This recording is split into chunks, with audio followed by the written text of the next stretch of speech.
مجاهدین راغلي ولو تصفیې لپاره تصفیې لپاره راغلي ولو څنګه برخورد ول خلکو سره څنګه تلاشي کوله. بسم الله الرحمن الرحیم. اول ټول مجاهدینو ته د دوی راتګ مبارکي وایم. خدای هغه ورځ راوستله چې ما دا ارزو وه چې زه په دا دلي رسو ولایتو کې وګرځېږم، اما دغه څو ورځې دوی ته انتظار وم چې دوی له خیره راسي د کورونو تلاشي کړي. نن هماغه ورځ راغله دغه ګروپ چې دلته راغلی دی، دغه تاسې ټول وینئ دلته زه 50 کاله کېږي زندګي کوم، دغه ټول خلک زه پېژنم. دلته هر کور ته چې تللي دي په ډېر انسانیت، ډېر شرافت، په ډېر محبت باندې فقط د کور خاوند ورسره و که د کور خاوند دوی په ګرځولي چې دغه دا نه توهین کړی، نه تعقیب کړی، نه تعصب کړی.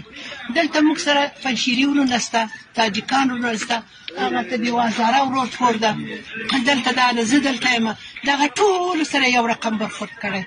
نه بکسونه لټولي، نه د ښځو کالي ولټول، هېڅ فقط عمومي راغله. هغه د دوی څه چې وظیفه ورته سپارل سوې وه تمامه معنا باندې هغه جینو ټول وکتله، د موږ قناعت یې حاصل کړ، خپل قناعت. او دا کار زه ډېر ستایش کوم. په دې باندې ما یو وخت دا پیشنهاد کړی چې داسې سلا ټوله کوي، داسې سلا ټوله کوي چې په اشپزخانه کې یو چاقو پرې نږدي. اما هغه ورځ شکر د نن زه تجربه کوم چې هغه ورځ نن راغلی.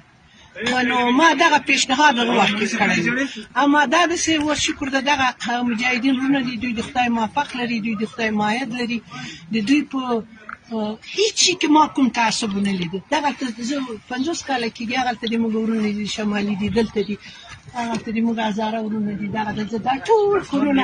او زه له ډېره خوشحالي نه په همدغو کوڅو کې ګرځم. بس خیر خوشحاله خو یاست؟ ډېره خوشحاله یم، ډېره خوشحاله یم. اول دا د ما کره راغله، د ما کره راغله، بیا دا د همسایه کره لاړه، بیا هلته لاړه. په ډېر انسانیت، په ډېر شرافت، په ډېر محبت باندې. موږ محبت ته ضرورت لرو. 43 کاله موږ ټولو دغه ورونو نیم مهاجر سول، نیم معلول سول، نیم معتاد سول، اما